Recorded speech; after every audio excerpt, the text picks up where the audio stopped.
Assalom kichik do'stlar. Bugun biz sizlarga Pistaklar sinfidagi kichik do'stlarimizningki olamga qilgan bir qitimliq safarini anglatamiz.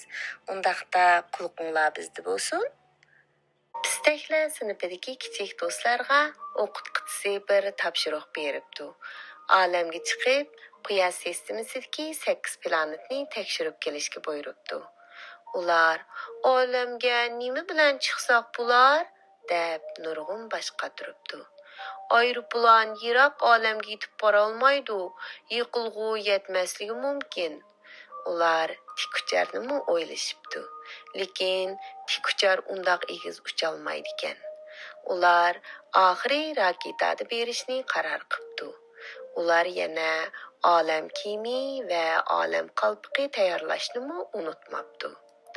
Ular ko'zni yumib ochguncha yer sharidan ayrilib olamga yetib kelibdi. Pah, olam nima degan cheksiz ham ko'rkam ha? Ular sonsizlagan yulduz va sayyorlarni ko'ribdi. Ular aylanib yurib, Quyosh sistemasini tepibdi. Planetlarni birdan tekshirishga boshlabdi. Quyoshga eng yaqin birinchi planet bo'lsa, Merkuriy ekan.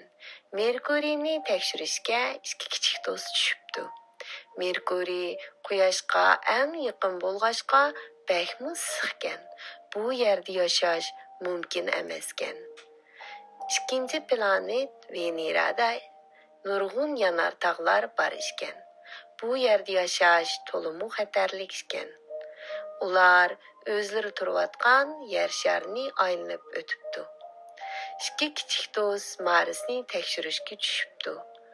Marsda suv yo'q, to'liq qurg'oq ekan.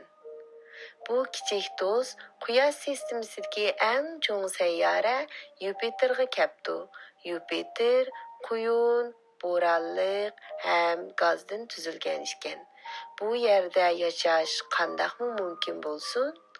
Yupiterdan qolsa ikkinchi cho'ng planet Saturn ekan. Saturnning atrofida cho'ng bir halqasi bor ekan.